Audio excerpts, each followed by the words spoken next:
Hello friends, this is Varsha. Welcome back to my channel. Eklavya model residential school की जिस vacancy का आपको बहुत इंतज़ार था कि टीजीटी की वैकेंसी कब आएगी, तो उसकी वैकेंसी आ गई है। ये जो पूरा वीडियो है वो टीजीटी की इन्फॉर्मेशन से रिलेटेड है, जिससे आपको कम टाइम में ही समझ में आ जाए कि टीजीटी में क्या क्वालिफिकेशन, क्या सब्जेक्ट कॉम्बिनेशन रहने वाला है। ठीक है, अगर चैनल पर नए हैं तो प्लीज़ चैनल को लाइक, शेयर एंड सब्सक्राइब ज़रूर करें, जिससे आपको जो भी यूज़फुल वीडियो है वो तुरंत मिल जाए। तो स्टार्ट करते हैं अपना वीडियो। आप देख सकते हैं कि जो इसके फॉर्म हैं वो फिल होना स्टार्ट हो गए हैं। आपकी जो लास्ट डेट है वो 18 अगस्त 2023 है। टीजीटी के लिए 1500 रुपये फ़ीस है। हॉस्टल वार्डन की 1000 फ़ीस रखी गई है। Duration of examination teaching staff के लिए टीजीटी के लिए 180 मिनट है, यानी 3 घंटे, एंड 150 मिनट यहाँ पर नॉन टीचिंग स्टाफ के लिए रखे गए हैं। एडमिट कार्ड, एग्ज़ाम कब होगा, ये सब आपको NESTS वेबसाइट पर मिल जाएगा। ठीक है, वैकेंसीज़ देखते हैं कौन कौन सी हैं। तो टीजीटी के लिए 5660 पोस्ट हैं। हॉस्टल वार्डन मेल की 335 हैं। हॉस्टल वार्डन फीमेल की 334 पोस्ट हैं। टोटल 6329 पोस्ट हैं। ठीक है, group B, TGT group B के देखते हैं तो इसमें Hindi, English, math, social science subject हैं, जिसकी सभी में 600 प्लस पोस्ट हैं। टोटल 3311, जो कि काफ़ी अच्छी पोस्ट मानी जाती हैं। अगर आप अपना पीजीटी या टीजीटी की वैकेंसी देखते हैं नॉर्मल यूपी में या अदर स्टेट में, वो भी इतनी कभी कभी नहीं निकलती हैं, तो ये काफ़ी अच्छी पोस्ट है। ठीक है, बात करते हैं TGT graduate teacher third language की। तो इसमें आप देख लीजिए 12 लैंग्वेजेस हैं, जिसमें बंगाली, गुजराती, कन्नड़ा, मलयालम, मणिपुरी, मराठी, उड़िया, तेलुगु, उर्दू, मिज़ो, संस्कृत, संथाली हैं। 12 लैंग्वेज की 652 पोस्ट हैं, जिसमें संस्कृत की आपकी 358 पोस्ट हैं। ठीक है, नेक्स्ट देखते हैं यहाँ पर जो टीजीटी मिसलेनियस कैटेगरी की जो पोस्ट हैं, उसमें music, art, PET male, PET female और लाइब्रेरियन की पोस्ट हैं, सब्जेक्ट हैं, जिसकी टोटल 1697 पोस्ट हैं, जो कि टोटल सभी में 300 प्लस वैकेंसीज़ हैं। ठीक है, ये कैटेगरी वाइज वैकेंसी दी हैं। देखिए, जनरल में 695 हैं, ओबीसी में 456 हैं, तो ये काफ़ी अच्छी पोस्ट यहाँ पर निकली हैं। ठीक है, नॉन टीचिंग की बात नहीं कर रहे हैं हम। एंड नेक्स्ट आप देख लीजिए कि जो पे स्केल है वो काफ़ी अच्छा है। टीजीटी अगर आप नॉर्मल फिल कर रहे हैं, जैसे English, Hindi, math, science, social science, third language librarian के लिए, तो लेवल 7 का पे है, जिसमें आपको 44,900 रुपये से लेकर 1,42,400 रुपये तक सैलरी रहेगी।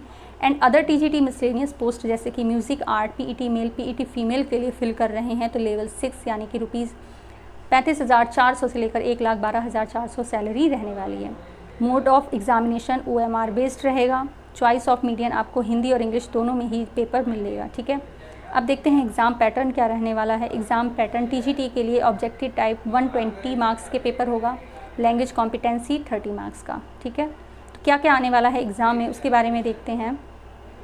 तो जनरल अवेयरेंस के 10 क्वेश्चन 10 मार्क्स के होंगे। रीजनिंग एबिलिटी के 10 क्वेश्चन 10 मार्क्स के। नॉलेज ऑफ ICT यानी कि कंप्यूटर नॉलेज आपके 10 क्वेश्चन 10 मार्क्स की होंगे। टीचिंग एप्टीट्यूड 10 क्वेश्चन 10 मार्क्स के। मेन आपका ये पार्ट 5 है, इसके बारे में बात करते हैं। तो सब्जेक्ट आपका जो आएगा वो 65 मार्क्स का आने वाला है, जिसका डिफ़िकल्टी लेवल ग्रेजुएशन का होगा। ठीक है, एंड आपके जो 10 मार्क्स यहाँ पर ये दे रखे हैं वो आपकी सब्जेक्ट रिलेटेड पेडागॉगी के हैं। 5 मार्क्स आपकी NEP 2020 के हैं। एंड जो सिर्फ पीईटी के लिए फॉर्म फिल कर रहे हैं उनको खेलो इंडिया, फिट इंडिया और इसकी तरह के जो भी प्रोग्राम्स होते हैं गवर्नमेंट ऑफ इंडिया के द्वारा, उनसे रिलेटेड भी 5 क्वेश्चंस आएंगे। तो ये टोटल 80 क्वेश्चंस हो गए, जिनको मिलाकर 120 मार्क्स का आपका पेपर होगा। पेपर कितने घंटे का होगा? 3 आवर। पार्ट 6 की बात करते हैं। इसमें देखिए general Hindi, general English, regional language आपके जो हैं वो उन सभी के 10-10 क्वेश्चंस आने वाले हैं, यानी कि टोटल 30 क्वेश्चंस होंगे। इसमें आपका जो क्वालिफाइंग नेचर का एग्ज़ाम है, सभी में से आपको 40% मार्क्स लाने होंगे। जैसे जनरल हिंदी में से आपको 10 में से 4 क्वेश्चन करने हैं, जनरल इंग्लिश में से 10 में से 4 नंबर, रीजनल लैंग्वेज में भी 10 में से 4 नंबर। ऐसा नहीं करिएगा कि हाँ हिंदी इजी है तो हिंदी में हमने 10 के 10 कर लिए, बाकी सभी में आपने 1-1, 2-2 कर लिए।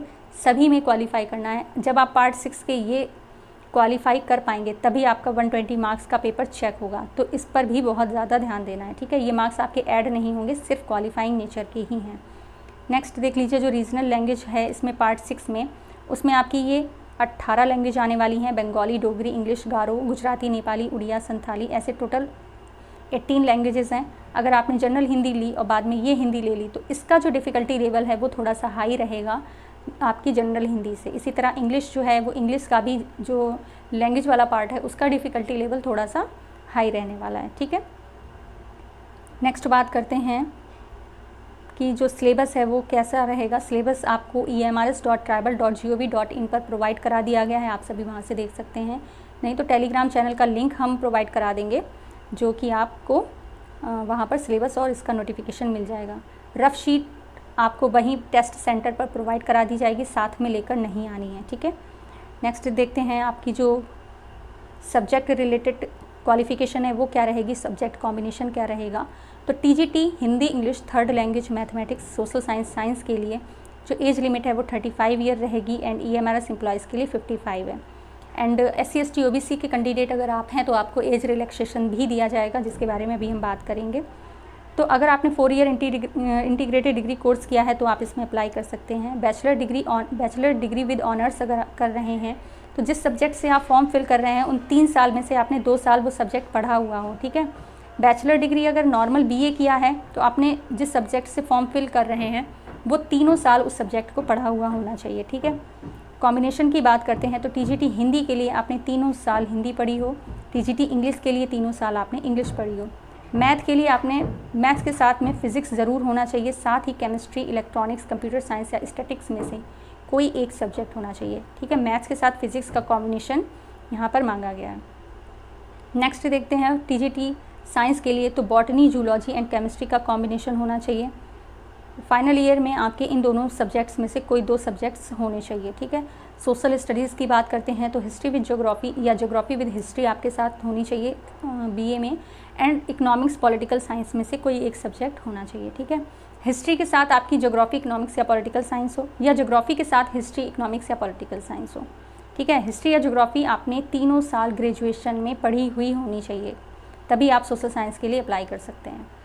नेक्स्ट हम यहाँ पर बात करते हैं कि BA TGT के लिए अप्लाई करने के लिए आपके पास CTET का सर्टिफिकेट होना चाहिए, CTET पेपर 2 आपने क्वालिफाई किया हो, साथ ही होनी चाहिए BEd की डिग्री, ठीक है। नेक्स्ट अब हम बात करते हैं TGT म्यूज़िक की, तो उसके लिए जो 35 ईयर एज है, एज सभी में सेम है, ठीक है। Qualification bachelor degree with music आपने किसी अच्छी रिकॉग्नाइज्ड यूनिवर्सिटी से किया हो, TGT आर्ट के लिए एज वही है। साथ आपने क्या किया हो, degree in fine arts and craft में आपने कोई डिग्री ली हो, या अगर आपने BA किया है नॉर्मल तो BEd डिग्री आपने फाइन आर्ट्स में ली हो, तब आप TGT के लिए अप्लाई कर सकते हैं। फ़िज़िकल एजुकेशन के लिए एज आपकी वही है 35 to 55 years. Bachelor degree in physical education यानी कि BPEd आपने किया हो तो आप फ़िज़िकल एजुकेशन टीचर के लिए अप्लाई कर सकते हैं। लाइब्रेरियन के लिए देख लीजिए कि 35 ईयर एज रहने वाली है, 55 ईयर्स आपके EMRS एम्प्लॉयज़ के लिए हैं। लाइब्रेरी साइंस में आपने डिग्री कोर्स किया हो या फिर नॉर्मल ग्रेजुएशन के साथ में 1 ईयर डिप्लोमा किया हो लाइब्रेरी साइंस में, तो आप TGT लाइब्रेरियन के लिए अप्लाई कर सकते हैं। हॉस्टल वार्डन की यहाँ पर बात नहीं करेंगे, नॉर्मल आपके वही हैं। एज रिलैक्सेशन की बात करते हैं तो अगर आप SC ST कैटेगरी के हैं तो 5 ईयर एज रिलैक्सेशन होगी। OBC के लिए 3 ईयर है, सेंट्रल गवर्नमेंट के एम्प्लॉई हैं, अगर आपने 3 साल कंटिन्यू सर्विस कर चुके हैं सेंट्रल गवर्नमेंट में तो 5 ईयर एज रिलैक्सेशन आपको मिलेगा। एंड जम्मू कश्मीर कैंडिडेट हैं तो 5 ईयर एज रिलैक्सेशन। वुमेंस किसी भी कैटेगरी के हों उनको 10 ईयर का एज रिलैक्सेशन है, मतलब अगर 35 ईयर इसमें मांगी गई है एज तो आप 45 ईयर तक मतलब फिल कर सकते हैं इस फॉर्म को। अगर पर्सन विद डिसेबिलिटीज़ हैं तो SC ST के लिए 15 साल की छूट है, OBC के लिए 13 साल की है। जनरल और कोई अगर वुमेन डिसेबल है तो उसके लिए 10 साल की छूट है। EMRS एम्प्लॉयज़ के लिए तो 55 ईयर है, इससे ज़्यादा ही वो क्या ही जो है एज रिलैक्सेशन देंगे इसमें। तो आपके यूज़ की जितनी भी बातें थी वो यहाँ पर डिस्कस कर दी गई हैं। अगर आपकी कोई भी क्वेरी रह जाती है तो आप उसको कमेंट बॉक्स में कमेंट कर सकते हैं, उन सभी क्वेरीज़ का आंसर देने की पूरी कोशिश की जाएगी। चैनल को लाइक, शेयर एंड सब्सक्राइब ज़रूर करें, जिससे आपको इस तरह के यूज़फुल वीडियोज़ मिलते रहें। Thank you so much for watching.